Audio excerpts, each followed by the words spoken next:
네, 안녕하세요. 반갑습니다. 여러분들 이번 주 같은 경우는 코로나 때문에 사실 2.5단계가 되면서 여러분들 이제 대면 수업이 조금 어려워질 수가 있어요. 그래서 우선은 이제 되시는 분들 위주로 해서 우선 여러분들 이번 주에 와달라고 제가 말씀을 드렸긴 했지만 아무래도 이제 조금 이제 확진자가 좀 더 많아지는 추세에 따라 가지고 여러분들 중에서는 조금 힘들지 않을까 이렇게 생각하시는 분들이 있어 가지고 우선은 이번 주 같은 경우는 제가 이번 기말고사 같은 경우는 제가 여러분들께 이제 시험 준비를 위해 가지고 따로 이제 영상을 준비를 했어요.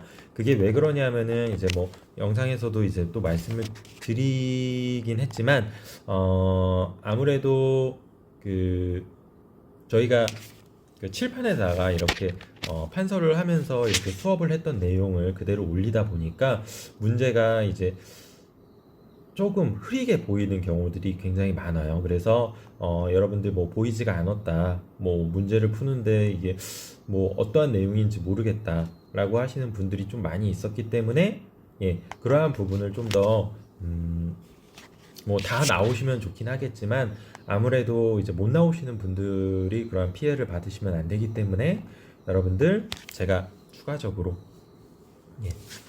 저번 주에 했던 방식처럼 태블릿 PC에다가 이제 판서를 하면서 여러분들께 이제 강의를 해드리려고 제가 영상을 만들게 됐습니다. 그래서 요번 주 같은 경우는 시험 문제에 대해서 쭉 말씀을 드리고요. 어떤 것들이 이제 여러분들 시험 문제에 나올 것이다 라는 부분 잘 봐주시면 좋을 것 같고요. 그리고 대면 강의를 들으신 분이라고 하더라도 사실 이제 대면 강의에서 이제 좀 놓친 부분이 있을 수가 있을 거예요. 그래서 그런 놓친 부분 같은 경우는 사실 이게 대면 강의에서는 사실 이게 다시 플레이 해가지고 들을 수가 없는 부분이기 때문에 물론 이렇게 음성을 저장하시거나 이러하신 분들도 계시긴 하는데 그러한 경우들 외에 같은 경우는 다시 플레이를 해서 뭔가를 할 수가 없는 부분이 있기 때문에 제가 추가적으로 요 영상을 통해 가지고 말씀을 드린다라고 하면은 실제로 놓쳤던 부분들에 대해서 다시 한번 보실 수도 있는 그런 기회가 되기 때문에 우선 영상을 만들었다라고 보시면 될 것 같고요. 영상 내에 나오는 내용들 위주로만 공부를 하시면은 기말고사 쉽게 보실 수 있다라고 보시면 될 것 같아요. 그래서 제가 저번 중간고사 같은 경우는 사실 내용을 좀 더 정확하게 말씀을 드리진 않았어요. 이쪽 부분에서 나올 것이다. 그래서 이쪽 부분을 다 공부해라. 라고 이렇게 말씀을 드렸는데, 요번 영상에서는 사실 제가 말씀드린 내용, 그러니까 이야기하는 내용, 그리고 중요하게 말씀드린 내용이라고 했던 부분에서 다 나왔어요. 다 나왔기 때문에 여러분들 충분히 좋은 점수 받으실 수 있을 거라고 생각을 합니다. 아무튼 이제 마지막 주로 거의 달려가고 있는데 여러분들 코로나라고 하는 이게 어떻게 보면은 이제 팬데믹 전 세계적으로 이렇게 유행하는 이런 질병이기 때문에 저희가 어쩔 수 없는 부분이긴 하지만 조금 여러분들께 이제 좀 죄송스럽게 이렇게 생각을 하고 있고요. 아무래도 이제 영상으로 이렇게 강의를 하는 것과 실제로 나오셔가지고 강의를 하는 것은 조금 틀릴 수가 있기 때문에 그런 부분에 대해서는 제가 죄송스럽게 생각을 하고 있습니다. 그러나 여러분들이 더 열심히만 하신다라고 하면은 이번 학기 그리고 이전 학기 1학기 같은 경우는 여러분들이 좀 더 성적을 더 잘 받으실 수 있는 기회라고 보시면 될 것 같아요. 그래서 마지막까지 요번 연도 마지막까지 최선을 다해 주시면 좋을 것 같고 기말고사 때 여러분들 시험 문제를 잘 공부를 해서 좋은 성적 받으시면 좋을 것 같습니다. 그리고 내일 이제 과목에서는 사실 원래는 실습을 좀 진행해 볼까 했어요. 그런데 내일 이제 의견을 좀 받아보고 학생들의 의견을 좀 받아보고 뭐 원하시는 게 있다라고 하면은 조금 소규모로 실습을 가능할 것 같긴 한데 우선 그게 아니다라고 하면은 대부분 다 보내드릴 거예요. 그래서 나는 이제 좀 이 영상으로 보는 것 자체가 조금 많이 힘들다라고 하시는 분들은 코로나 상황이긴 하지만 마스크라든지 방역 수칙을 잘 지키면서 학교에 오시면은 크게 문제는 없을 거라고 저는 생각을 해요. 그래서 만약에 예를 들어서 나는 이 영상 자체도 조금 어렵다라고 하시는 분들 같은 경우는 내일 수업에 꼭 참여를 해주시면은 더 좋을 것 같고요. 만약에 나는 뭐 영상으로도 충분하다라고 하시면은 사실 내일 수업 안 나오시고 제가 요 영상만 보시더라도 요 영상 그런데 그 75분인데 75분 다 보시긴 하셔야 돼요. 그래서 75분을 다 보셔주시면은 내일 출석 인정이 된다라고 보시면 될 것 같아요. 그래서 그렇게 해주시면은 뭐 본인의 선택에 따라 가지고 여러분들 출석을 하시거나 아니면 비출석을 통해 가지고 여러분들 예, 이번 주 시험 준비 그 영상 수업을 해주시면은 될 것 같습니다. 예, 아무튼 뭐 이제 바로 여러분들 그 수업 내용으로 들어가 가지고 여러분들 시험 문제에 대해서 말씀을 드릴 거고요. 이 시험 같은 경우는 뭐 공지가 이미 됐는지는 모르겠는데 여러분들 우선 제가 이제 본과 1학년 A반 그리고 산업체 위탁반을 맡고 있는데 본과 같은 경우는 여러분들 월화에 원래 금요일 수업인데 월화에 그 몰아서 봐요. 그래서 지금 목요일인데 사실 조금 시간이 촉박한 게 있어요. 그래서 미리 좀 보시는 그러한 미리 시험 문제를 좀 보시는 그러한 계기가 되셨으면 그러한 기회가 되셨으면 좋을 것 같고요. 그리고 위탁반 같은 경우 역시도 제가 우선은 화요일인데 다음 주 이제 시험은 화요일인데 제가 조금 늦게 올려드렸어요. 일부러 좀 이제 그 다른 반도 있기 때문에 공개가 좀 덜 돼야 된다라고 생각을 해가지고 늦게 돼야 된다라고 생각을 해가지고 우선 조금은 늦게 올려드린 점은 좀 사과드립니다. 그러나 어찌됐든 간에 여러분들 그 내용만 150, 100, 예, 75분 그 내용만 확실하게 숙지를 하시면은 여러분들 문제를 푸시는데 크게 문제가 없기 때문에 꼭 잘 시험을 봐주실 거라고 생각을 하겠습니다. 그리고 만약에 예를 들어서 궁금하신 게 있다. 그러면은 주말이어도 상관이 없으니까 여러분들 뭐 제 연락처를 통해 가지고 물어보시면은 제가 확실하게 답변을 해드리도록 하겠습니다. 예, 어쨌든 여러분들 바로 수업을 시작하도록 하겠습니다. 네, 오늘 이제 말씀드릴 거는 여러분들 그 시험 문제에 대한 내용입니다. 원래는 제가 이제 그 강의하면서 실제로 대면 강의를 하면서 여러분들 추가적으로 뭐 어떤 내용이 나온다 그냥 영상으로 찍어가지고 올려드렸었어요. 그런데 오늘 같은 경우는 사실 그 영상도 같이 올려드리긴 할 건데 추가적으로 여러분들이 그게 잘 안 보인다라는 의견이 있었어요. 그래가지고 그러한 것들을 좀 이제 좀 최대한 좀 안 오시더라도 문제가 없게끔 하기 위해서 우선은 제가 그 PPT 파일로 영상을 하나 만들어 가지고 같이 올려드릴 거예요. 제가 여기에다가 이렇게 쓰게 되면은 여러분들 좀 잘 보이실 수가 있기 때문에 우선은 그렇게 한다라고 보시면 될 것 같고요. 저희가 이제 기말고사를 보게 될 겁니다. 기말고사 같은 경우는 여러분들 이쪽 구석을 봐주세요. 제가 잠깐만요. 좀 빈칸 부분이 제가 여기에서 빨간색으로 좀 써도록 하겠습니다. 저희가 우선 기말고사를 볼 거고요. 이 기말고사 같은 경우는 여러분들 중간고사 범위 이후라고 보시면 될 것 같아요. 중간고사가 어디서부터 어디까지였냐면은 여러분들 처음부터 유성 원료였어요. 예. 그래서 기말고사 같은 경우는 유성 원료부터 유성 원료 이후부터 예, 마지막까지 끝까지 예. 어떤 내용이 보통 나왔냐면은 여러분들 향료로부터 시작을 해서요.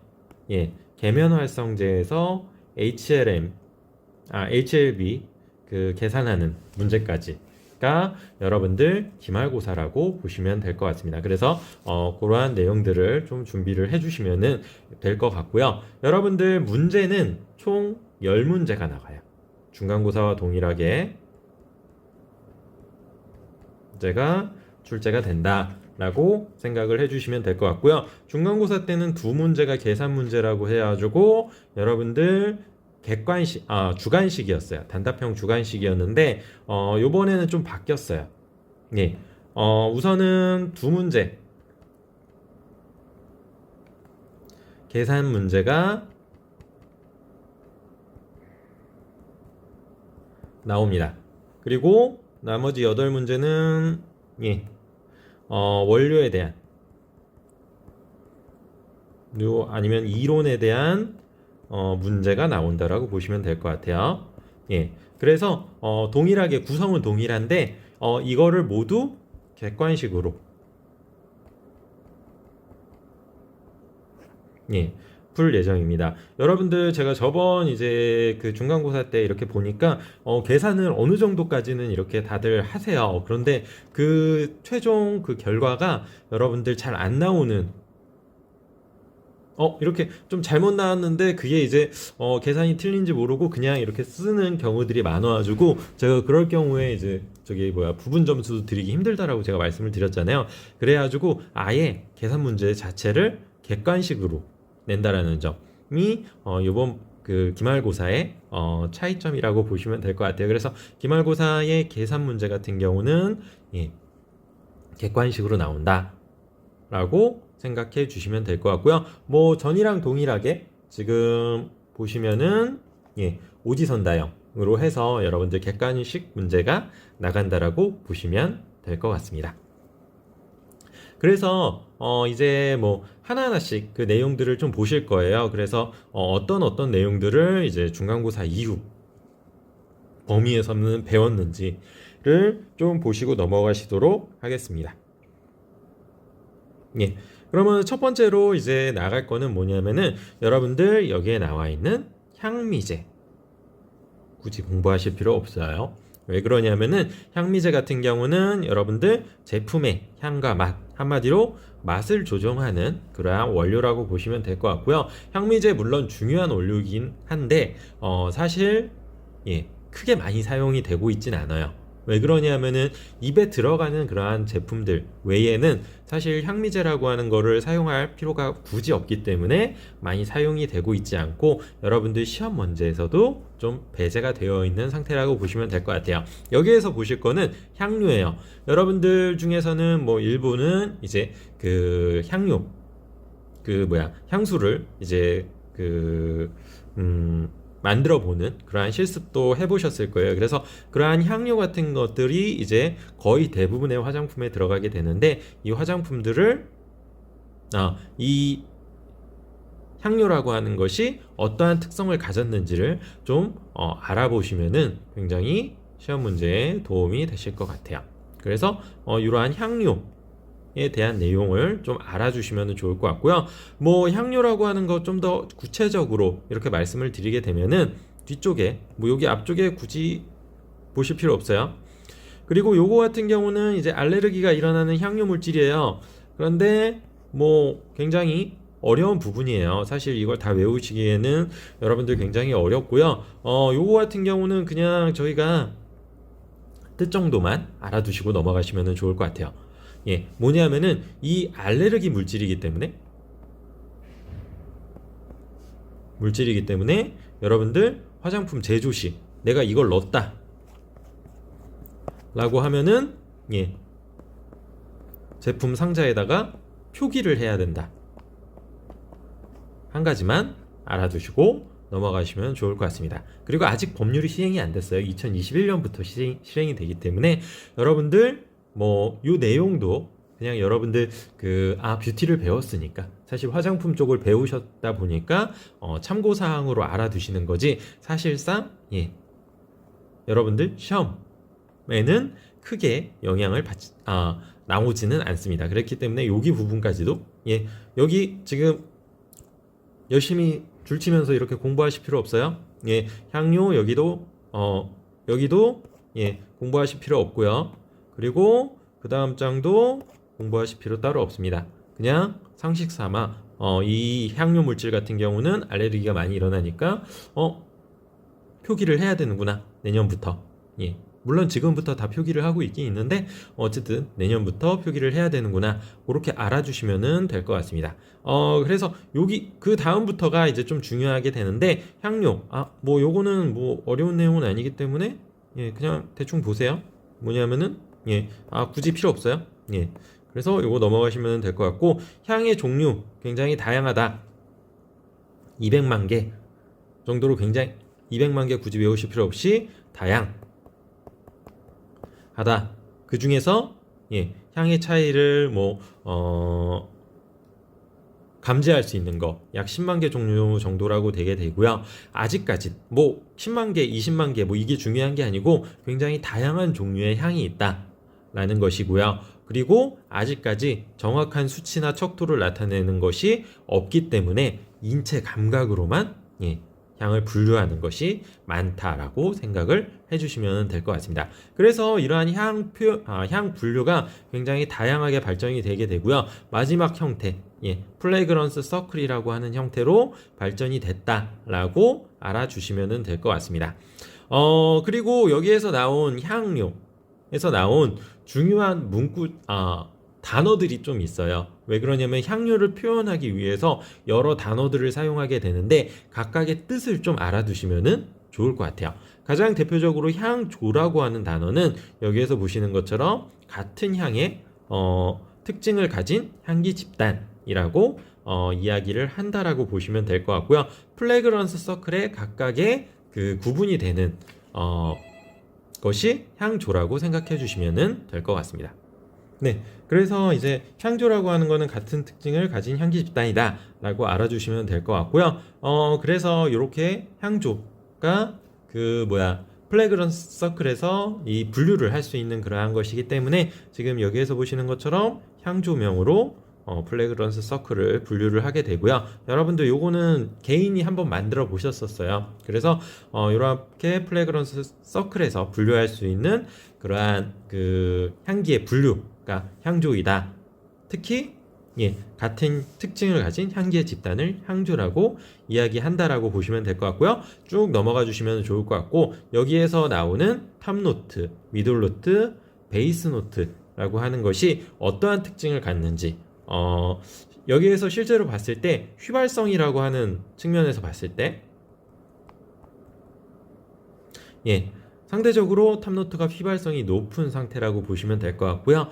베이스노트가 휘발성이 낮은 상태를 갖는다라고 보시면 될 것 같아요. 이러한 특성들 때문에 지금 여기에서 보시는 것처럼 탑노트 같은 경우는 지속시간이 짧고 강한 향이 난다라고 보시면 될 것 같고요. 그리고 베이스노트 같은 경우는 지속시간이 길고 은은한 향,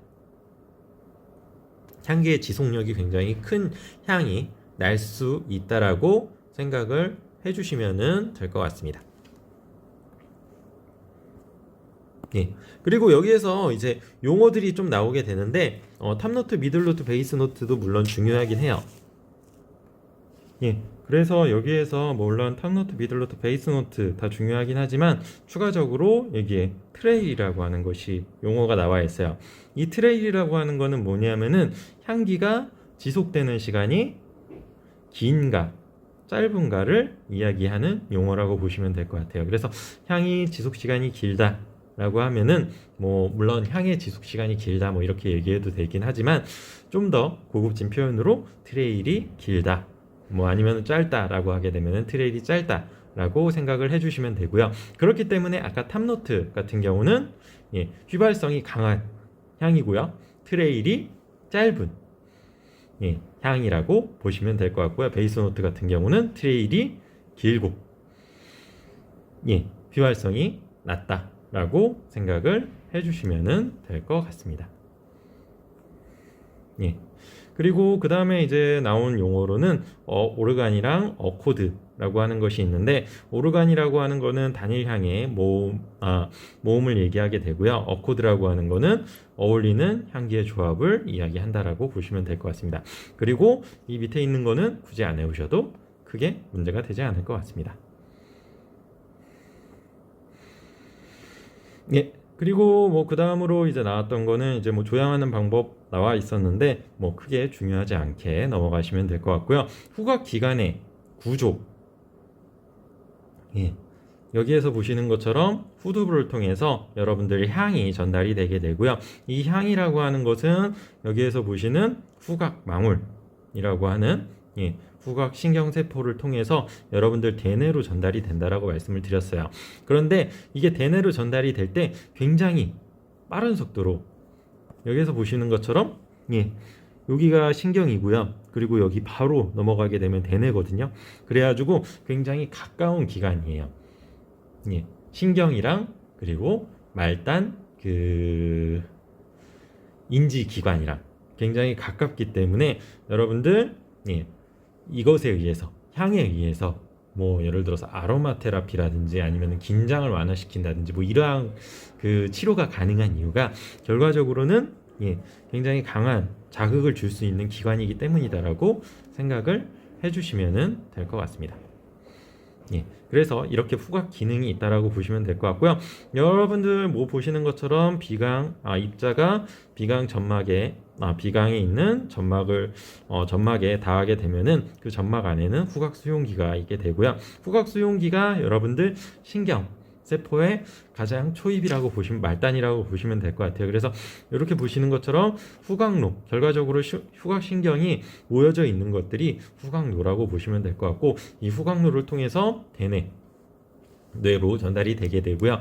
뇌로 전달이 됐을 때는 여러분들 시상하부랑 해마 부근에서 여러분들 이 신호가 나눠져 가지고 시상하부 쪽 그리고 해마 쪽으로 이동을 하게 돼요.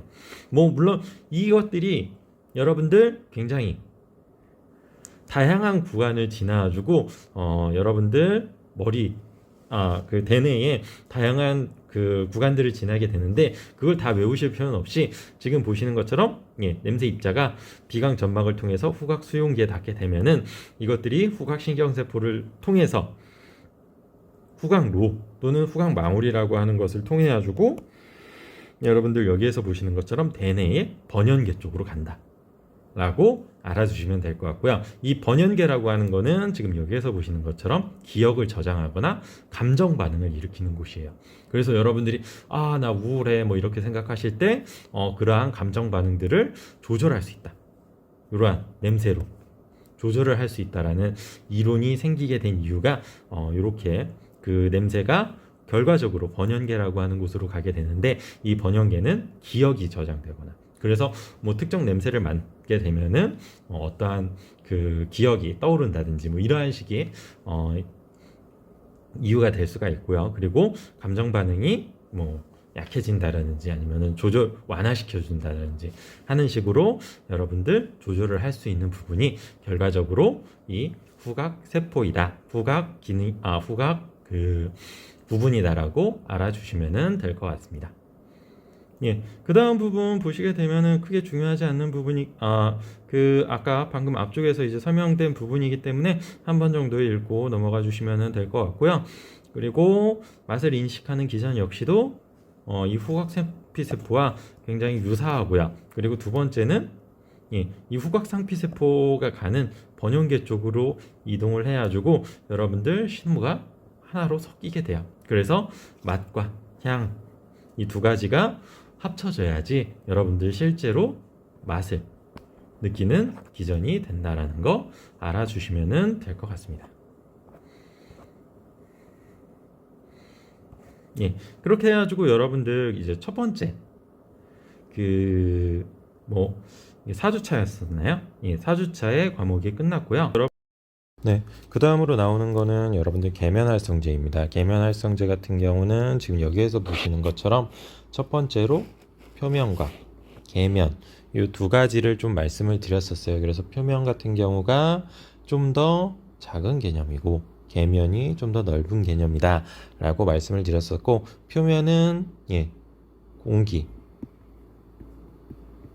그리고 진공과 경계면을 이루는 액체, 고체를 얘기한다 라고 말씀을 드렸었고, 계면 같은 경우는 공기, 진공, 액체, 고체와 공기, 진공, 액체, 고체 모든 것의 경계면을 일반적으로 이야기한다라고 말씀을 드렸었습니다. 그래서 이러한 부분을 좀 더 표면과 계면이라고 하는 부분을 여러분들 개념 파악을 잘 해주시면 좋을 것 같습니다. 네, 그렇게 표면과 계면에 대해서 우선 좀 알아주시면 될 것 같고요. 그 다음으로 나오는 거는 이제 계면활성제 라고 하는 것에 대한 특징이라고 보시면 될 것 같아요. 그래서 계면활성제가 어떠한 역할을 하느냐 라고 하게 되면은, 일반적으로 이렇게 그 계면활성제가 수용성 부분과 지용성 부분으로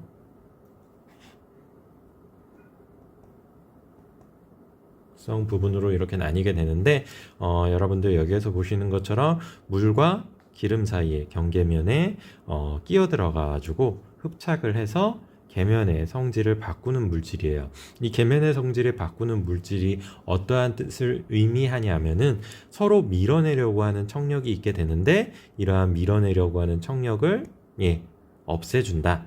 그래서 계면이 서로 밀어내지 않고 유지될 수 있게끔 그래서 그렇게 바꿔준다라고 생각을 해주시면 될 것 같고요. 이렇게 되게 되면은 결과적으로 유화라고 하는 것, 이렇게 분리가 되어 있는 상태를 계속적으로 유지를 할 수 있다라는 장점이 생기게 되고, 이러한 장점 때문에 여러분들 화장품이 오일과 물이 섞여져 있는데 그 상태가 이렇게 분산되어 있는 상태가 계속적으로 유지가 된다라고 알아주시면 될 것 같습니다.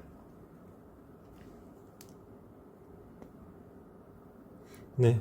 그리고 그 다음으로 계면활성제에 대해서 나오는데, 계면활성제 같은 경우는 워낙 이제 화장품학이나 다른 과목에서도 계속적으로 말씀을 드렸기 때문에 이 종류에 대해서는 따로 안 나온다라고 생각하시면 될 것 같아요. 그래서 종류는 우선 넘어가 주시면 될 것 같고, 물론 중요한 부분이기 때문에 여러분들 항상 좀 암기를 해주셔야 된다라고 보시면 될 것 같아요. 어떤 거를 중요하게 생각하시냐면은, 요 친수성기가 양이온이냐 음이온이냐 양석이온이냐 비이온이냐에 따라서 이렇게 나눠진다라고 생각해 주시면 될 것 같고요. 각각의 어떠한 특징이 있다. 예를 들어서 음이온 계면활성제는 세정력 우수, 그래서 클렌징 제품들에 다 사용이 되고요. 그리고 음이온 계면활성제는 린스에 사용이 되고요. 그리고 양성이온 계면활성제는 저자극, 비이온 계면활성제는 유화제, 이런 식으로 특징들에 대해서 알아두시면은 여러분들 충분하게 요번 시험에는 굳이 나오진 않지만 여러분들 잘 아실 수가 있다라고 보시면 될 것 같고요. 보시는 것처럼 계면활성 능력 자체는 지금 보시는 것처럼 비이온성 계면활성제가 가장 약하고요. 음이온이나 양이온 계면활성제가 플러스 극이나 마이너스 극을 가지고 있기 때문에, 여기에 플러스 극, 마이너스 극을 가지고 있기 때문에 친유성기, 극성이 없는 부분, 극성이 있는 부분이죠. 있는 부분 확실하게 구분이 된다는 거예요. 그렇기 때문에 상대적으로 음이온 계면활성제나 양이온 계면활성제가 계면활성 능력 자체는 가장 뛰어나요. 그런데 모든 그 화장품에 음이온이나 양이온 계면활성제를 사용하지 않는 이유는 왜 그러냐면은 이 계면활성 능력이 뛰어나면 뛰어날수록 피부에 자극력이 있다. 그렇기 때문에 오랫동안 바르는 이러한 유화제, 그 로션이나 크림에 들어가는 유화제 같은 경우는 비이온성 계면활성제, 자극이 좀 덜한 비이온성 계면활성제를 사용한다. 이거 역시도 여러분들 시험 문제에 나오지 않으니까 참고로 알아두시면은 좋을 것 같아요. 예. 그리고 뭐 각각의 음이온성 계면활성제, 양이온성 계면활성제, 양성이온, 비이온성 계면활성제 다 이야기가 나왔었죠. 그래서 그러한 내용들이 나오게 되고요.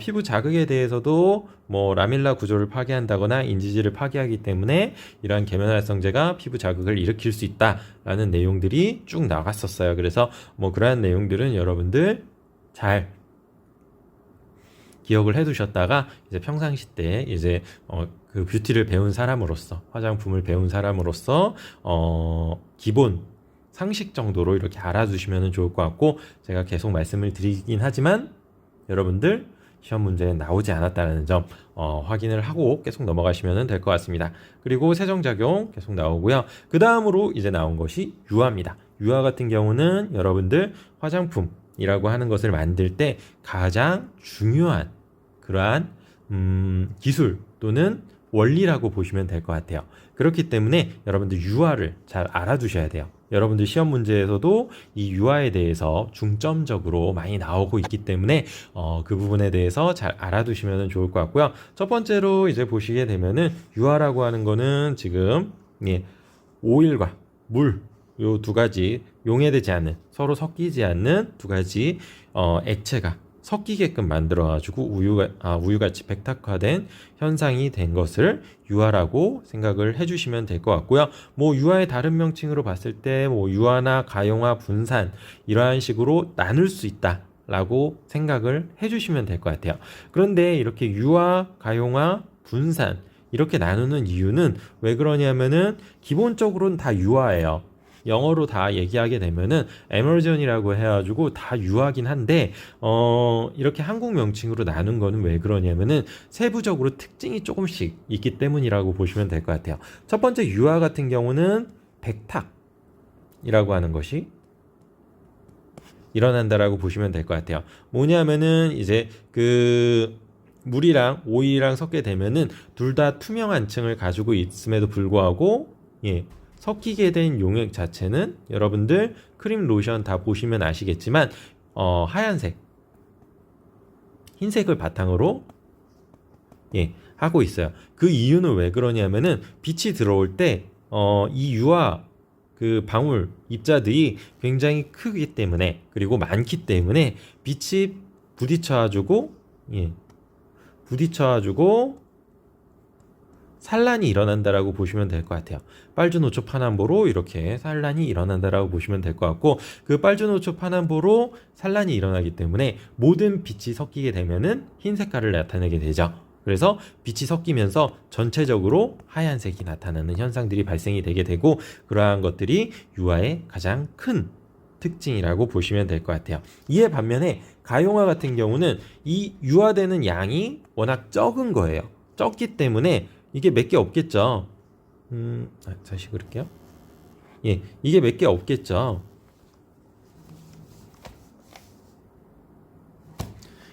몇 개 없을 거예요. 몇 개 없기 때문에 여러분들 빛이 들어오더라도 부딪힐 확률이 상대적으로 낮아요. 그래서 그냥 통과할 확률이 굉장히 높다라고 생각을 해주시면 될 것 같아요. 이렇게 되게 되면은 여러분들 그 특징상으로 어떻게 나타나게 되냐면은 물질 자체가 투명해 보이는 특징을 갖게 되게 되고요. 그래서 가용화라고 하는 그런 명칭이 하나가 더 생겼다라고 생각을 해주시면 될 것 같고요. 원리 자체는 유화랑 동일하다고 보시면 될 것 같습니다. 그리고 마지막으로 분산 같은 경우는 여러분들 원래는 액체와 액체를 조금 섞는 게 일반적으로 유화의 가장 기본적으로, 그러니까 대부분의 이제 기초 화장품류 중에서는 이렇게 기초적으로 나가게 되는 그 기초적으로 액체와 액체를 섞는 게 가장 기초적인 건데, 지금 여기에서 보시는 것처럼 분산 같은 경우는 액체의 밀입자, 고체 성분을 섞어가지고 이것들이 서로 뭉치지 않고 이렇게 잘 퍼져 있을 수 있게, 섞여 있을 수 있게 만드는 것이 분산이다 라고 알아주시면 될 것 같습니다. 예.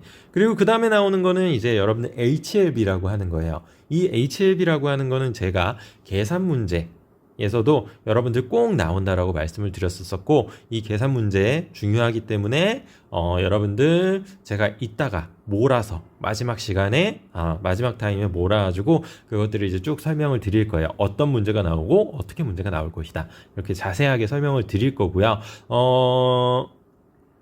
여기에서 이제 설명드릴 거는 뭐냐면은 HLB라고 하는 거 자체의 개념이라고 보시면 될 것 같습니다. 보시게 되면은 지금 여기에 보시는 HLB, 예, 영문 명칭으로는 하이드로필릭 리포필릭 밸런스, 리포필 밸런스라고 하는 명칭이라고 보시면 될 것 같고요. 그래서 HLB다라고 알아주시면 될 것 같습니다. 하이드로필릭의 반대는 하이드로 포빅이라고 하는 게 있어요. 물과 친하지 않다. 필은 친하다. 포빅은 친하지 않다. 요것만 알아두시면은 여러분들 굉장히 쉽고요. 하이드로라고 하는 게 물이기 때문에 물과 친하지 않다. 물과 친하다. 하이드로 필 물과 하이드로 물 필 친하다. 하이드로 물 포빅 친하지 않다. 이렇게 외워두시면 되고, 리포필 같은 경우는 뭐냐면은 리포가 여러분들 오일 유성 성분이라고 보시면 될 것 같아요. 유성 성분과 필 친하다. 리포포빅이면은 유성 성분과 친하지 않다라고 생각을 해주시면 될 것 같아요. 그래서 하이드로필 여기서 보시는 것처럼 하이드로필 리포필, 그러니까 친수성과 친유성의 밸런스다 라고 생각을 해주시면 될 것 같습니다. 알겠죠? 그래서 이 HLB 같은 경우는 친수성과 친유성의 비율이라고 한국말로 하면은 명칭을 할 수가 있고요. 실제로 여기에서 보시는 것처럼 친수성과 친유성의 비율을 따져가지고 여러분들 그 HLB를 실제로 계산해낸다라고 보시면 될 것 같아요. 여러분들이 그 HLB 자체를 계산할 수 있다라고 생각을 해주시면 될 것 같고요. 여러분들이 이제 계산하시는 거는 그 HLB를 이용해가지고 어떠한 HLB를 넣어야지 이 HLB가 required HLB와 동일하게 나타날 수 있는지를 보는 것들을 이제 한다라고 보시면 될 것 같습니다. 여기에서 중점적으로 보셔야 되는 거는 HLB 약자가 어떻게 되는지, 그리고 친수성과 친유성 비율이 어떠한 식으로 나오는지에 대해서 이것이 친수성과 친유성 비율이다 라는 거를 알아두시면 될 것 같습니다. 그 다음으로 이제 뭐 HLB 시스템에서 이제 뭐 HLB가 낮으면 낮을수록 뭐 그런 내용들이 쭉 나오게 되고요. 그리고 CMC 미셀 임계 농도라고 하는 게 나오게 되는데, 제가 요러한 문제 요 미셀 임계 농도 같은 경우는 여러분들 그 화장품 학 시간에 많이 내요. 그래서 여러분들 따로 이 화장품 제조 실습 시간에는 넣진 않았고요. 뭐 나중에 이제 좀 중요한 부분이기 때문에 좀 미리 말씀을 드리면은 어떠한 것들이 있냐면은 이 CMC 같은 경우는 여러분들 이렇게 섞었어요. 이제 섞어가지고 계면활성제를 넣었으면은 계면활성제가 여기에 다 이렇게 들어가 있겠죠. 우선 여기에 들어가 있는데 이것들이 계속적으로 들어가다 보면은 들어갈 공간이 없겠죠. 그러면은 여기 아래에 얘네들이 이렇게 돌아다닐 수가 있어요. 그러면 얘네들이 돌아다니다가 서로 뭉쳐가지고 이렇게 동그란 형태가 만들어지는 그러한 농도를 이야기한다라고 보시면 될 것 같고, 일반적으로 이러한 것들을, 이러한 동그란 구형 형태의 계면활성제들이 뭉쳐있는 형태를 미셀이라고 얘기를 해요. 그래서 미셀이 언제 생기는 농도이다 라는 게 미셀 임계 농도라고 보시면 될 것 같습니다. 그래서 요거 같은 경우는 나중에 이제 화장품이라고 하는 거를 좀 화학적으로 배우실 때, 화학 쪽이죠. 화학 쪽으로 배우실 때 이러한 것들이 언제 생기고, 그렇기 때문에 내가 얼마만큼의 이 유화제를 넣어야지 최소한의 그러니까 최소한으로 생길 수 있는 양을 최소한의 양을 집어넣기 위한 계산을 하기 위해서 이러한 임계 미셀 농도라고 하는 것을 계산한다라고 보시면 될 것 같습니다. 예. 그리고 뭐 물론 시험 문제 안 나오니까 여러분들 굳이 지금 공부하실 필요 없이 이렇게 알아두셨다가 나중에 필요하실 때 꼭 공부를 해주시면은 좋을 것 같습니다. 그 다음으로 나오는 거는 이제 여러분들 보습제예요. 제가 이제 계면활성제 여기까지 이제 좀 들어가게 되면은 물과 기름이 잘 유화가 될 수 있다라고 말씀을 드렸고, 지금 여기에 나와 있는 보습제까지 넣게 되면은 기초 화장품이 다 만들어진다라고 말씀을 드렸어요. 그래서 그 보습제는 무엇이냐라고 보시게 되면은 지금 화장품에서 사용되는 수용성 물질이에요. 수용성 물질, 제가 왜 수용성 물질인지 설명을 드릴 거고요. 피부에 수분을 공급하여 촉촉하게 하는 작용을 하는 원료가 이러한 보습제다라고 생각을 해주시면 될 것 같고요. 두 번째 역할은 뭐냐면은 화장품 자체의 수분을 보유하는 그러한 기능도 가지고 있다라고 보시면 될 것 같아요. 이게 왜 중요하냐면은 일반적으로 화장품에 사용되는 수용성 물질, 왜 그러냐면은 이 보습제라고 하는 성분 자체가 수분을 잡고 있는 그러한 능력을 가진 원료라고 보시면 될 것 같아요. 그 수분을 잡을 수 있다라고 하는 내용은 뭐냐면은 수분에 녹아져 들어가 있다라고 생각을 해주시면 될 것 같고, 수분에 들어가면 겔처럼 만들어진다라고 생각을 해주시면 될 것 같아요. 그렇기 때문에 물에 녹아야지 오일에 녹으면은 수분을 잡고 있을 수가 없잖아요. 그렇기 때문에 수용성 물질로 일반적으로 만들어진다라고 보시면 될 것 같아요. 물을 잡고 있어야 되기 때문에 그렇다라고 보시면 될 것 같고요. 그래서 그 물을 잡고 있다가 피부가 필요할 때 수분을 제공해주는 그런 역할을 하는 원료가 이러한 보습제다라고 알아주시면 될 것 같고요. 실제로 이러한 보습제에 히든 역할이 있어요. 화장품을 만들 때 화장품을 만들어 놓고, 사실 이게 이제 그 화장품 용기예요. 용기인데 여기 사이가 이제 밀봉이 잘 안 돼가지고 계속적으로 공기가 왔다 갔다 할 수도 있어요. 사실 모든 화장품이 100% 밀봉을 하는 것은 아니거든요. 그렇기 때문에 여기에 이제 공기가 왔다 갔다 할 수 있게 되는데, 그렇게 됐을 경우에 건조한 지역에 갔을 때 이 안에 있는 수분들이 날아가가지고 퍼센테이지가 바뀌니까 함량이 바뀌기 때문에 이 안에 있는 크림 성상이나 로션 성상이 변질이 될 수가 있어요. 변할 수가 있다라고 보시면 될 것 같아요. 그래서 그러한 것들을 방지시켜주기 위해서 이 안에 보습제를 넣어주게 되면은 수분을 꽉 잡고 있겠죠. 수분을 꽉 잡고 있기 때문에 실제로 화장품 자체에 수분을 가지고 있는 그러한 능력을 갖게 만들어준다라고 알아주시면 될 것 같습니다. 그래서 이러한 수분제, 보습제 같은 경우는 지금 다카 알코올, 천연 보습인자, 고분자 보습제로 대표적으로 나뉘게 되고요. 각각의 능력에 따라서 아니면은 물론 가장 저렴한 거는 이제 다카 알코올이에요. 글리세린이나 아니면 피지나 비지 같은 것들이 프로필렌 글리콜, 부틸렌 글리콜 이러한 것들이 있게 되는데 가장 저렴하고요. 그리고 다카알콜에 OH기가 붙어 있기 때문에, 하이드록실기라고 하는 OH기가 붙어 있기 때문에 여러분들 좀 더 수분을 잡을 수 있는 능력을 가진다라고 생각을 해주시면 될 것 같습니다. 그리고 이제 천연 보습인자 같은 경우는 지금 여기에서 보시는 것처럼 아미노산 요소, 그리고 락틱애시드, 피리미드, 카르본산 같은 것들이 가장 대표적인 예고요.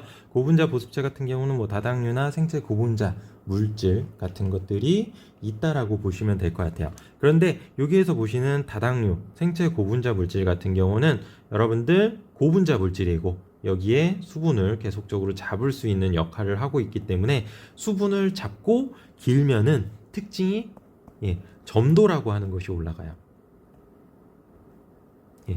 여러분들 한마디로 겔화된다라고 보시면 될 것 같아요. 그래가지고 상대적으로 이 고분자 물질들 길기 때문에 길기 때문에 물을 많이 잡을 수 있어요. 한 분자가 물을 굉장히 많이 잡을 수가 있게 되고, 그렇게 되게 되면은 화장품 자체의 점도를 높이는 목적으로도 이러한 것들이 사용될 수 있다라는 거까지 알아두시면은 좋을 것 같습니다. 예, 그래서 보습제에 대한 설명이 끝났고요. 뭐 요거는 이제 생체 고분자 물질이 이러한 것들이 있다라는 거 말씀을 드린 거기 때문에 뭐 굳이 이렇게 보시지 않고 넘어가셔도 될 것 같습니다. 그래서 여기까지 해가지고 우선 그 다음 주차 2주차까지 끝났다라고 보시면 될 것 같고요. 그리고 그 다음 주에 제가 보습제 좀 반복하면서 이렇게 좀 더 설명을 드렸었어요. 그래서 비슷한 내용이기 때문에 여러분들 뭐 굳이 다 공부하실 필요는 없이 한쪽으로 그냥 보고 공부를 해주시면 될 것 같아요. 뭐 아까랑 비슷한 내용 많이 나와 있죠. 하이드록실기가 제가 아까 설명드린 내용 중에서 하이드록실기가 물을 잡고 있다라고 생각하시면 될 것 같고, 물에 잘 녹는 수용성이다. 예. 그리고 피부에 수분을 공급하는 목적을 하고 있다. 뭐 이거는 기본이었죠. 그리고 그 다음에 고분자 보습제 뭐 이렇게 세 가지 종류가 있게 되는데, 고분자 보습제 같은 경우는 제품의 점도를 높이는 목적도 가지고 있다라는 거, 뭐 이러한 내용들이 여러분들 나와 있었고요. 뭐 추가적으로 여기에 뭐 이러한 보습제 성분의 히든 역할이라고 제가 말씀드렸던 그 화장품 자체에 수분을 함유하고 있는 능력, 그것들도 높여주게 된다라고 생각을 해주시면 될 것 같습니다. 그래서 그러한 내용들이 쭉 나왔다라고 생각을 해주시면 될 것 같고요. 그 다음으로 이제 나오는 거는 점증제예요. 사실 제가 처음에 말씀드렸던 유성성분, 수성성분, 계면활성제, 그리고 보습제 이렇게만 하게 되면은 여러분들 모든 화장품 기본적으로 만들 수 있다라고 보시면 될 것 같아요. 그런데 여기에 추가적으로 들어가는 것 같은 경우는 사용감을 늘린다거나 아니면 안정성을 높이기 위해서 사용되는 그러한 원료들이 많다라고 보시면 될 것 같아요. 그래서 특징만 잘 외워두시면은 그 다음부터 나오는 원료들 같은 경우는 특징만 잘 외워두셔도 굉장히 도움이 된다라고 보시면 될 것 같아요. 그래서 점증제, 점도를 조절하는 목적으로 사용이 된다라고 보시면 될 것 같고요. 이 점도를 높이게 되면은 유화의 안정성 역시도 좋아지게 되고 사용감도 좋아진다라고 보시면 될 것 같습니다. 대부분 검류, 뭐 수용성 점증제 뭐 이런 거는 굳이 안 알아두셔도 되고, 뭐 나중에 이제 화장품을 직접 제조하시게 되게 되면은 이러한 것들이 이러한 점증제에 포함이 된다라는 거 알아두시면 되고요. 뭐 예시로 쭉 나왔지만 굳이 안 해오셔도 된다라고 보시면 될 것 같습니다. 그 다음에 피막 형성제 같은 경우는 화장품이 도포한 다음에 시간이 경과되면서 굳는 성질을 이용한 그러한 제품이라고 보시면 될 것 같아요. 막을 만들거나 아니면은 고정시키는 목적으로 사용이 되게 되고요. 가장 대표적인 예로 보시게 되면은 알코올 용해성, 그리고 수용성 해멀전, 비수용성 용해성, 요 세 가지. 그러니까 알코올에 녹는 거, 여기 물에 녹는 거, 유기용매에 녹는 거에 따라서 이러한 것들이 알코올에 녹는데, 이러한 것들은 여러분들 헤어스프레이, 헤어스프레이 뿌리게 되면은 마르면서 알코올이 날아가고 머리에 피막이 형성이 돼서 여러분들 스타일링을 만들어 주죠. 그리고 뭐 에멀전 같은 경우는 뭐 팩, 약간 굳는 형태의 팩 같은 것들이 수분이 날아가면서 굳어지게 되면은 여러분들 피부에 뭐 영향을 준다거나 아니면은 피부에 이제 막 같은 것들을 만들어 가지고 피부가 일시적으로 피부 온도가 높아져 가지고 뭐 혈액 순환이 빨라지게 한다든지 그러한 식으로 역할을 하게 되고요. 비수용성 유기용매 같은 경우 가장 대표적인 게 네일 에나멜. 여러분들 저기다 바르시게 되면은 아세톤 같은 것들이 날아가면서 여러분들 피부에 손톱에는 그 고분자 물질과 그 안에 색채들이 들어가서 여러분들 그 손가락에 색깔을 나타내게끔 만들어준다라는 거를 알아두시면 될 것 같습니다. 그래서 이러한 것들이 피막 형성제의 가장 대표적이다. 각각 뭐 특징만 알아두시면 될 것 같아요. 여기 안에 있는 뭐 예를 들어서 이러한 명칭들 같은 경우는 알아두실 필요 없이 특징만 잘 알아두시면 될 것 같습니다. 네, 그 다음으로 나오는 거는 이제 산화방지제와 산화방지제와 방부제 이 두 가지가 나오게 되고요. 산화방지제, 항산화제라고도 보통 얘기를 하죠.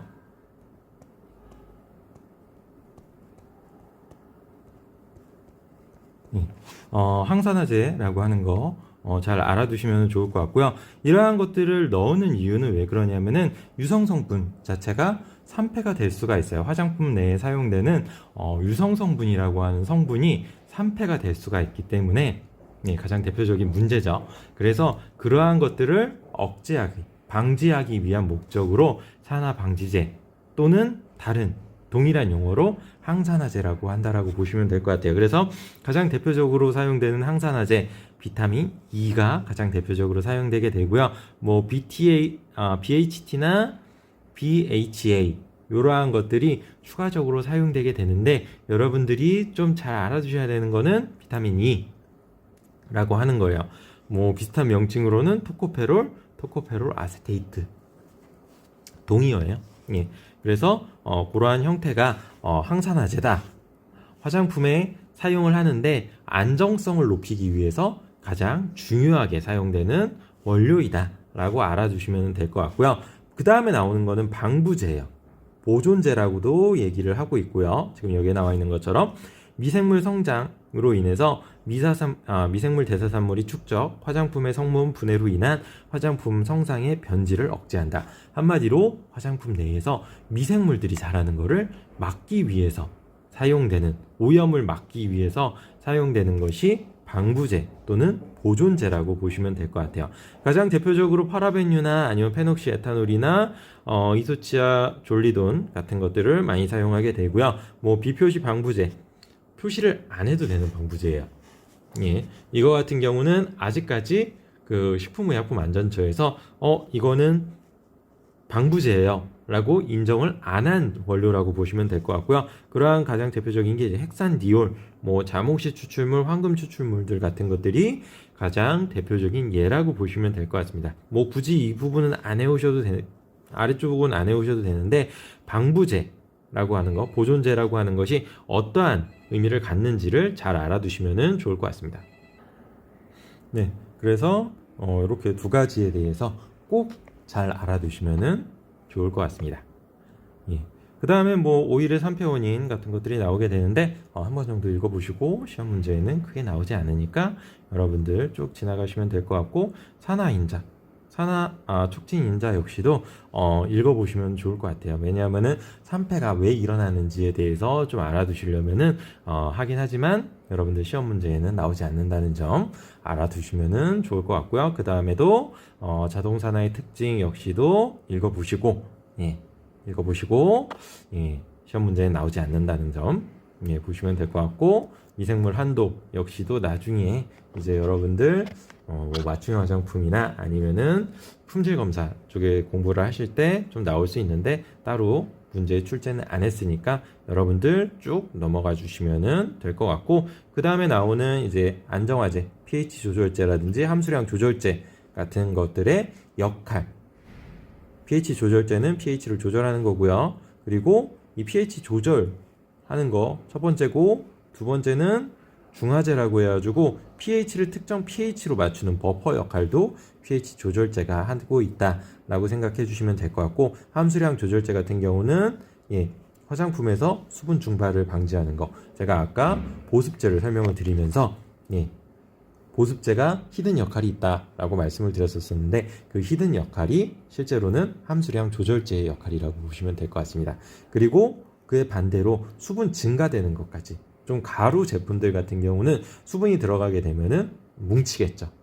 반죽처럼 돼요. 그렇기 때문에 여러분들 그러한 것들을 막아주는 그러한 역할을 한다라고 생각을 해주시면 될 것 같습니다. 이렇게 해가지고 여러분들 우선 화장품의 원료에 대해서는 대부분 보셨다라고 보시면 될 것 같아요. 여기에 이제 추가적으로 색제 정도가 색재 정도가 더 들어갈 수 있을 것 같고요. 그 이외에는 대부분 다 여러분들 유화에 대한 이야기라고 보시면 될 것 같습니다. 예, 그래서 여기까지 우선 화장품의 원료에 대해서 쭉 말씀을 드렸고요. 그 다음으로 이제 마지막으로 이제 보실 게 여러분들 유화에 대한 이론을 좀 더 제가 자세하게 설명을 드린 부분이 있었을 거예요. 그래서 이 부분 같은 경우는 여러분들 제가 중요하다라고 하는 부분 있죠. 그 부분을 중점적으로 좀 봐주시면 돼요. 그때 제가 이제 그 설명을 드릴 때도 여러분들 이 부분은 여러분들 한번 들어보시고 계면화학이라고 하는 내용에서 나오는 거예요. 그런데 한번 들어보시고 사실상 문제에서는 크게 나오지가 않을 수가 있다라고 말씀을 드렸기 때문에 읽어보시는 거 위주로 제가 좀 추천을 드리고요. 첫 번째 이 부분 안 나와요. 예, 그런데 뭐 분산이라고 하는 거 유화를 알기 위해서는 굉장히 중요한 부분이라고 보시면 될 것 같고 IPR이라고 하는 거 내용 자체로 봤을 때 이것도 굉장히 중요해요. 예, 제가 원래는 이거를 시험 문제에 냈었어요. 그런데 이 부분도 우선은 뺐기 때문에 그냥 넘어가 주시면 될 것 같고요. 여러분들이 보셔야 되는 거, 요 장입니다. 이 장 같은 경우는 이제 여러분들 아까 이제 제가 가용화 설명을 드리면서 가용화는 투명하고 그리고 유화는 하얀색이고 이게 왜 그러냐면은 빛이 들어가면서 산란이 일어나면은 여러분들 서로 빛이 섞여서 하얀 색깔을 보이게 되고 빛이 들어가면서 이게 부딪히지 않고 그냥 통과를 한다라고 하면 투명한 색깔을 보인다라고 말씀을 드렸어요. 그래서 가용화와 유화라고 하는 것이 나눠질 수 있다라고 말씀을 드렸었는데 그러한 개념과 유사한 개념인데 조금 내용이 좀 틀리긴 한데 어쨌든 요 내용을 지금 유화 분산상 크기에 따라서 분류가 될 수 있다라는 내용을 좀 같이 알아주시면 좋을 것 같아요. 뭐냐면은 지금 마크로 에멀전, 마이크로 에멀전, 나노 에멀전이라고 하는 것으로 나누게 되고요. 분산상의 크기에 따라서 이렇게 나눠진다라고 보시면 될 것 같아요. 그래서 마크로 에멀전 같은 경우는 500 나노미터 이상인 경우, 마이크로 에멀전 같은 경우는 500 나노미터 이하면서 좀 더 자세하게 보시게 되면은 200 나노미터 이상인 형태가 마이크로 에멀전이라고 보시면 될 것 같아요. 최근 이제 200 나노미터에서 20 나노미터 요 사이즈의 그 분산이 되게 되면은 나노 에멀전이라고 하는 것으로 명칭이 바뀌었기 때문에 최소 기준이 원래 없었다가 200이라고 하는 게 생겼겠죠. 이렇게 생겼다라고 보시면 될 것 같아요. 근데 굳이 외우실 필요는 없어요. 그냥 200 이하이다 라고 생각을 해주시면 될 것 같고, 나노는 마이크로는 500 이하, 그리고 나노는 200 이하 라고 기억을 해두시면 될 것 같아요.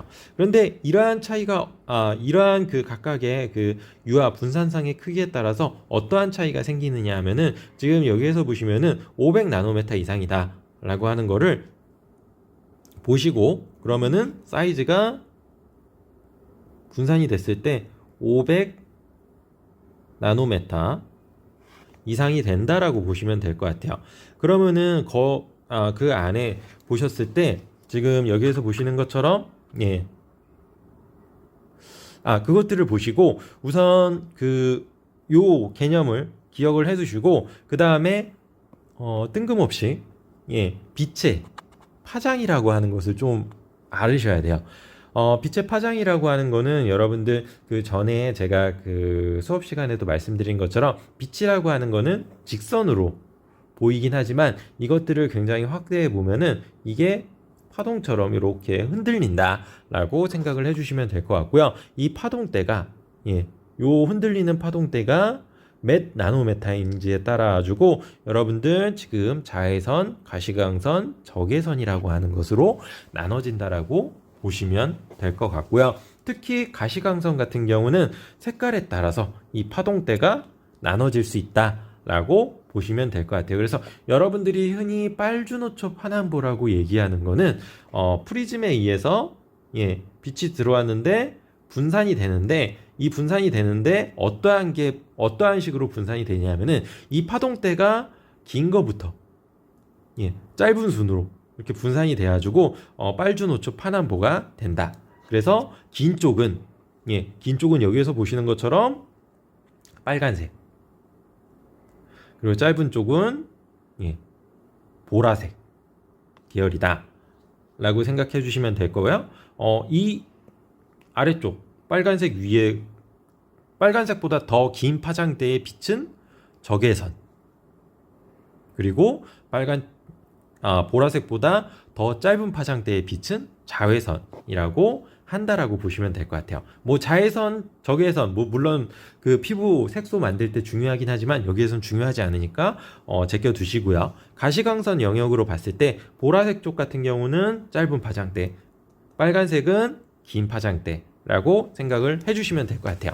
그렇게 생각을 해주시고, 그러면은 다시 이제 그 에멀전 분산상으로 들어가게 돼서, 분산의 사이즈로 돌아가게 돼서, 분산이 만약에 500 나노미터 파장이다 라고 하게 되면은 빨간색 파장은 700 나노미터 파장이에요. 이 파장이 700 정도가 된다 라고 생각하시면은 700 정도로 이렇게 된다라고 보시면 될 것 같고, 통과를 할 수 있는 빛이에요. 이 얘기는 산란이 안 될 수도 있다라는 얘기고요. 그리고 자외선 보라색 쪽 같은 경우는 짧은 파장대죠. 짧은 파장대니까 부딪혀가지고 산란이 일어날 가능성이 높다라고 보시면 될 것 같아요. 그래서 500나노 이상의 파장, 500 나노메타 이상, 600, 700 정도 되게 되면은 여기에서 보시는 것처럼 700 나노메타 파장의 붉은색도 산란이 다 되기 때문에, 산란이 모든 색깔이 다 되기 때문에 여러분들 이 색깔이 모여가지고 흰색이 만들어지게 되고요. 그리고 마이크로 에멀전 같은 경우는 특징상으로 봤을 때 약간 푸른빛을 띈다라고 얘기를 해요. 이 에멀전에서 약간 푸른빛을 띈다라고 보통 얘기하게 되는데, 실제로 왜 그러냐 하면은 가시광선 영역대에서 500 나노미터 이하이기 때문에 빨간색 부분이나 노란색 부분까지도 통과가 될 가능성이 굉장히 높아요. 그리고 보라색, 파란색, 초록색 부분이 부딪혀가지고 산란이 일어나는 거예요. 특히 보라색, 파란색 부분이 많이 산란이 일어나기 때문에 하얀 빛이긴 한데 약간 푸른 빛을 띠는 하얀색이 만들어진다. 유화상으로 봤을 때. 그래서 이 마이크로 에멀전이라고 하는 것을 나눌 수 있다라고 생각을 해주시면 될 것 같고요. 그리고 나노 에멀전으로 들어가게 되면은 실제로 이 보라색 파장까지도 통과하는 경우들이 있어요. 그래서 완전히 색깔이 아예 투명한 색으로 나오진 않지만 약간 반투명한 색 정도의 색이 나오는 것이 나노 에멀전의 특징이다라고 생각을 해주시면 될 것 같아요. 그렇다라고 하면은 이렇게 마이크로 에멀전, 그 에멀전의 사이즈를 작게 하는 이유는 왜 그러냐면은 실제로 이렇게 작게 하게 되면은 그 오일 방울들의 사이즈가 작아지는 거죠. 그러면은 이것들을 바를 때 굉장히 그러니까 그 작은 방울들이 굉장히 넓은 면적으로 퍼질 수가 있어요. 예를 들어서 오일 물방울을 한 방울 툭 털어뜨리는 거랑 예를 들어 분무기로 해가지고 피부에 뿌리는 거랑 어느 게 더 균일하게 피부에 도포가 될 것 같아요. 실제로 분무기로 하는 게 더 편하고 훨씬 더 도포가 잘 되겠죠. 그래서 사용감이라든지 아니면 도포 능력 자체가, 펴짐성, 발림성 같은 것들이 굉장히 좋아지게 되기 때문에 지금 여기에서 보시는 것처럼 분산상의 크기, 오일 방울들의 사이즈를 줄이려고 하는 노력들이 굉장히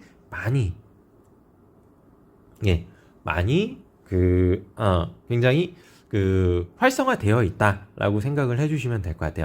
그런데 이렇게 그 분산상의 사이즈를 줄이기 위해서는 장점은 굉장히 좋죠. 뭐냐면은 지금 여기에서 보시는 것처럼 분산상의 크기가 줄어들면 피부의 투과율을 높이고 피부의 흡수, 계면활성제의 사용량을 낮출 수 있는 그런 특성을 가지고 있는 반면에 여기에서 보시는 것처럼 단점은 하기 어려워요. 특수 장비를 이용해 가지고 여러분들 유화를 해야 되기 때문에 굉장히 어렵다. 분산을 작게 만들려면은 특수 장비를 이용해야 된다. 초음파 분쇄기라고 하는 게 있어요. 뭐 소니케이터라고도 얘기를 하고요. 그러한 장비를 이용해서 만들어야 되기 때문에 굉장히 어려운 측면이 있다라고 생각을 해주시면은 될 것 같습니다. 그래서 이러한 내용들 여러분들 잘 알아두시면은 시험 문제에 굉장히 도움이 될 것 같고요. 유아의 상태 과연 어떠한 상태인가 읽어보시고 넘어가시면 될 것 같고 물론 간접적으로 나오긴 하지만 직접적으로 문제가 나오는 것은 아니기 때문에 쭉 넘어가 주시면 될 것 같아요. 이 부분 역시도 굉장히 중요한 내용이지만 여러분들 제가 그 수업 시간에 말씀드린 것처럼 시험 문제는 따로 나오진 않기 때문에 쭉 넘어가 주시면은 될 것 같습니다. 뭐 나중에 이제 여러분들 참고를 많이 해주세요. 이거 같은 경우는 사실 그 계면활성화학이라고 하는 걸로 해서 화장품을 기본적으로 연구하겠다라고 하면은 100%다 공부를 하셔야 돼요. 그렇기 때문에 여러분들 이 부분 잘 알아두시면은 좋을 것 같고요. 예, 여기까지 해가지고 여러분들 총 7문제가 나와요. 네. 7문제가 나오게 되는데, 그러면은 나머지 3문제는 어디서 나오느냐? 라고 하게 되면은, 지금 바로 요 식. 예. 이 식에서 다 나온다라고 보시면 될 것 같아요. 그래서 계산 문제 아닌 거 한 문제가 이 식에서 나오고요. 뭐, 굉장히 쉬운 식이죠. RHLB는 HLB와 동일하게 만들어야지 안정적으로 유화를 할 수 있다.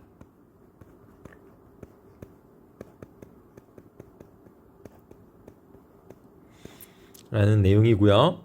예. 자, 이해하셨죠? 그래서 그 내용을 가지고 여러분들 한 문제 정도가 그냥 나오게 되고요. 이론 문제로 나오게 되고 2문제 정도가 여러분들 계산 문제로 나오게 됩니다. 그래서 그 계산 문제 같은 경우는 제가 추가적으로 좀 더 요거 포맷을 바꿔가지고 좀 진행을 해보도록 할게요.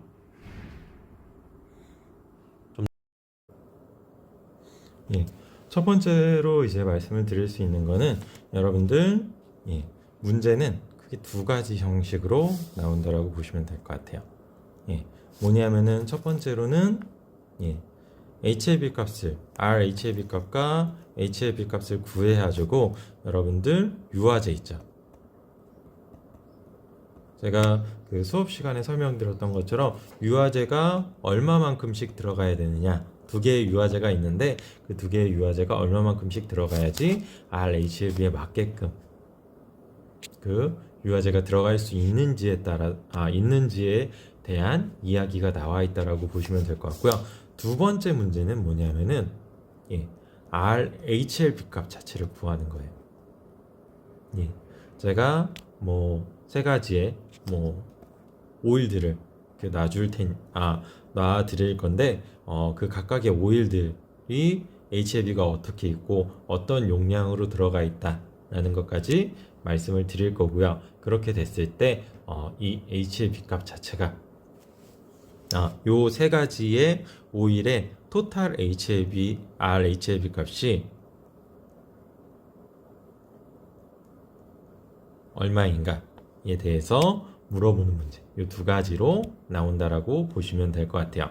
그래서 뭐 예시로 하나를 좀 풀어드리면은 풀어드릴 수 있을 것 같아요. 그래서 하나를 풀어드리면은 여기에서 이제 여러분들 2가지 문제를 다 푸실 수가 있어요. 실제로 뭐 RHLB 값이라고 하는 거를 구하는 문제 1가지, 그리고 2번째로는 HLB를 구하는 문제 1가지. 첫 번째로 이제 그게 이제 사실 RHLB 값 구하는 것 자체가 요 문제 지금 나온 문제를 푸는 과정 중에 들어가 있기 때문에 2가지를 한 번에 보실 수가 있어요. 그래서 하나하나씩 좀 보시게 되면은 설명을 드리도록 하겠습니다. 지금 수성층 부분 HLB 값이 안 나왔죠. 첨가제 HLB 값이 안 나왔기 때문에 과감하게 지워주시면 됩니다. 그래서 HLB가 남아있는 부분만 알아두시면 될 것 같고요. 지금 이 유성층 전체에 R, HLB를 구하기 위해서는 A 오일이 가지고 있는 HLB에다가 비율을 곱해 주시면 돼요. 그러면은 50분의 25, 즉 2분의 1이 들어가 있는 거죠. 그러면은 10 곱하기 2분의 1. 그리고 여기에다가 B 오일도 같이 들어가 있기 때문에 요것도 2 곱하기 2분의 1 이렇게 들어가 있어요. 그러면은 토탈 플러스해서 6이 나온다라고 보시면 될 것 같습니다. 그러면은 RHLB 값은 6이다. 쉽죠? 문제를 좀 쉽게 내서 여러분들 좀 쉬울 거예요. 근데 여러분들 그 실제로 푸시는 문제들 같은 경우는 한 이제 소수점 천체짜리 정도까지 나올 거예요. 그래서 그거 좀 이해를 해주고 여러분들 문제를 풀어주시면 될 것 같고요. 그러면은 그 다음에 유화제 전체 토탈 HLB 값을 유성층의 RHLB 값인 6으로 맞춰주면 된다라고 보시면 될 것 같아요. 그러면은 여기에서 어떻게 구하시냐면은 유화제 A의 비율 유화제 A의 HLB 값에다가 유화제 A의 비율을 곱해 주시면 돼요. 그러면은 HLB가 10 곱하기 그냥 X라고 넣을게요. 비율이라고 보시면 될 것 같고 여기에 유화제 B에 B를 더해줘야 되니까 유화제 B에 HLB 곱하기 B의 비율 Y를 곱한다라고 보시면 될 것 같아요. 그런데 이 Y는 결과적으로 전체에서 X의 비율을 뺀 거죠. 왜냐하면은 전체 양이 정해져 있고 전체 비율이 1이라고 하면은 100%라고 하면은 X 퍼센테이지만큼은 A가 가지고 있고 그 나머지는 여러분들 B가 가지고 있는 거기 때문에 10X 플러스 2, 1 마이너스 X가 된다라고 보시면 될 것 같아요.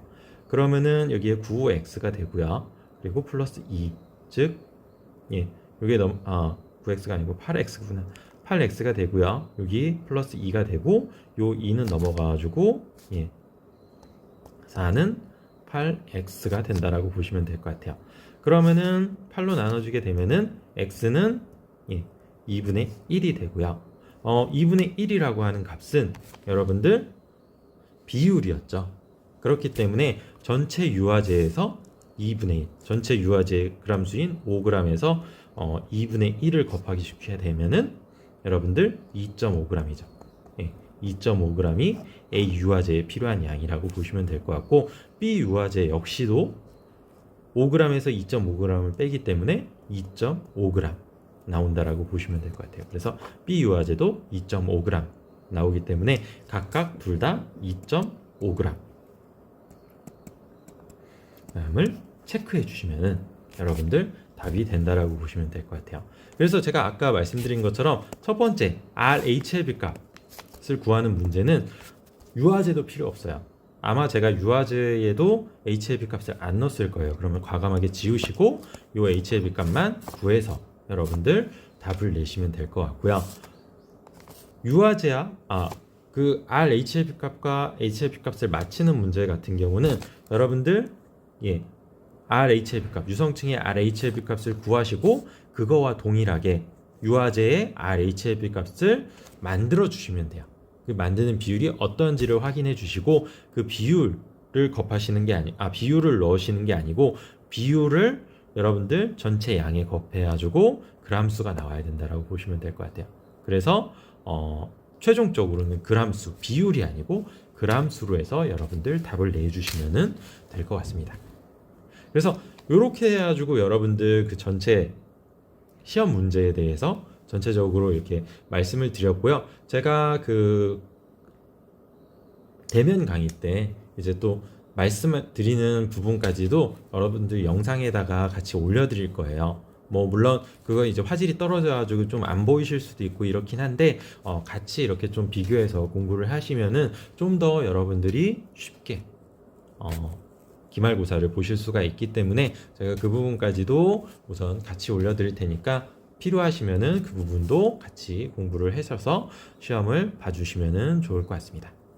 아무튼 이러한 내용들로 해서 총 10문제 모두 객관식 문제로 나가게 될 예정이고요. 말씀드린 것처럼 2문제는 계산이 좀 들어가 있고요. 나머지는 이론적인 부분으로 여러분들 시험을 봐주시면 될 것 같습니다. 네. 그리고 이제 이 시험 같은 경우는 제가 우선은 바로 다 채점을 할 거예요. 그래서 뭐 여러분들이 원하시면은 바로 다음 날부터 시험 확인이 가능할 정도로 여러분들 다 채점을 하고 그 다음에 뭐 필요하시면은 확인 절차도 밟아 드릴 테니까 여러분들 최종적으로 확인을 하시면 될 것 같고요. 여러분들 그 시험 A 플러스 뭐 이런 것들 같은 경우는 여러분들 중에서 최대한 많이 제가 우선은 드릴 거예요. 한 50% 정도까지는 여러분들 A를 받으실 수 있기 때문에 그 A를 최대한 많이 드린다라는 거. 그렇기 때문에 기말고사 역시도 좀 열심히 하시면은 여러분들 점수는 잘 받아 가실 수 있다라는 점을 알아두시고 좀 잘 공부를 해주시면 좋을 것 같고요. 뭐 궁금하신 거나 뭐 이런 것들 같은 경우 저희가 이제 코로나 때문에 좀 많이 땡겨서 이제 여러분들 시험을 보게 됐어요.